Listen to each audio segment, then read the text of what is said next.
চলুন এবার দেখাই ঘোলার ছবি। ঘোলা শহরপুর আমরা সবাইয়ের পুজো, সেই পুজো এবার ৩২তম বছরে পড়লো। তাদের এবারের ভাবনা সমুদ্রের গভীরতা।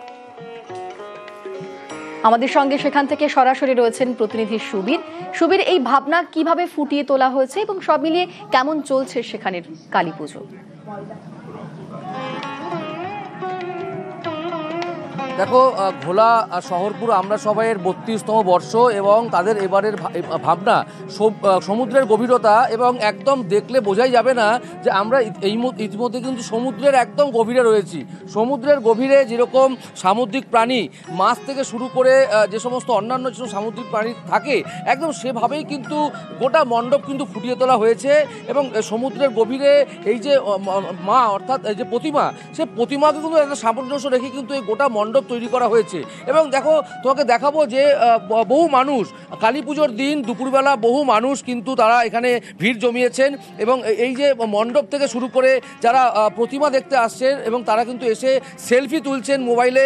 এই গোটা মণ্ডপ থেকে শুরু করে যে প্রতিমা, সেই গোটা মণ্ডপ থেকে প্রতিমা তারা কিন্তু মোবাইলে কিন্তু তারা ছবি তুলছেন এবং সেলফি হিসেবে কিন্তু তুলে রাখছেন। এবং এই গোটা মণ্ডপের ভেতরে ঢুকলে কিন্তু সমুদ্রের যে গভীরতা, অর্থাৎ সমুদ্রের গভীরের যে গোটা চিত্র, সেটাই কিন্তু এই শহরপুর আমরা সবাই যারা উদ্যোক্তা রয়েছেন তারা কিন্তু মণ্ডপ সজ্জায় সুন্দর করে সেজে উঠেছে মণ্ডপ, এবং সঙ্গে চলছে কালী বন্দনা। ধন্যবাদ তোমায়। কয়লা খাদান থেকে শিলা তুলে মন্দিরে প্রতিষ্ঠা। অন্ডালে ১০০ বছরের খাদান কালীর পুজো। শেওড়াফুলিতে আবার ২০০ বছরের নিস্তারিণী কালী মন্দির।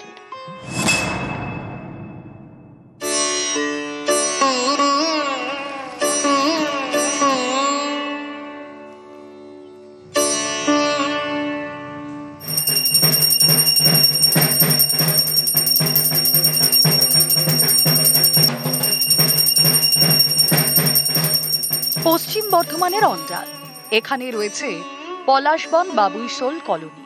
একসময় এই এলাকায় ছিল কয়লা খাদান। সেই খাদান থেকে শিলা তুলে মন্দিরে প্রতিষ্ঠা করেন মতিলাল চক্রবর্তী নামের এক ব্যক্তি। প্রায় ১০০ বছর ধরে এই শিলায় পুজো হয়ে আসছে।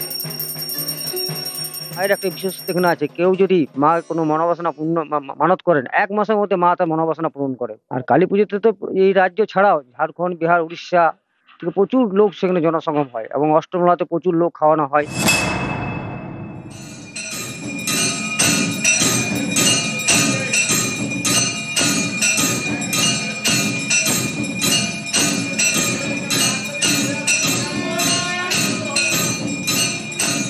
গঙ্গার পারে কালী সাধনা। হুগলির শেওড়াফুলিতে নিস্তারিণী কালী মন্দির প্রায় ২০০ বছরের পুরনো।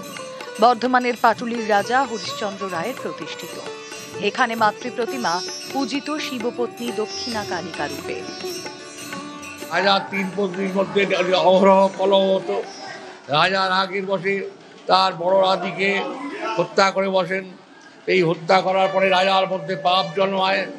রাজা তখন মনের দুঃখে ঘোড়ায় চেপে রাত্রিবেলা বেরিয়ে পড়েন। তখন দেবী ভগবতী তাকে স্বপ্ন দেন, দেখ তুই অনেক পাপ কাজ করেছিস, স্ত্রী হত্যা মহাপাপ।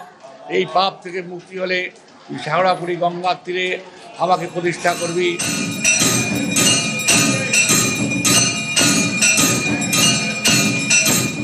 এই কালী মন্দিরে মা পদ্মে অধিষ্ঠাত্রী, বাঁ হাতে তরবারি। কালী পুজোর দিন আমাদের এখানে ৪ প্রহরে বিশেষ পুজো হয়। আর আমাদের এখানে বিশেষ অধ্যতা হচ্ছে, মায়ের এখানে আগে আমিষ ভোগ দেওয়া হতো, এখন সেটা আর নেই।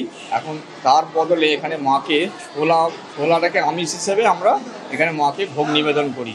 এবং আমাদের রাজ পরিবারের তরফ থেকে যা মেন পুরোহিত ছাড়া আদার্স কোনো বামুন মায়ের গর্ভে গিয়ে ঢোকে না, উনি ছাড়া কেউ আর ঢোকে না। এখানে তন্ত্রের মতো পুজো হয়। পশ্চিম বর্ধমান থেকে অর্পণ চক্রবর্তী এবং হুগলি থেকে রানা কর্মকার, নিউজ 18 বাংলা।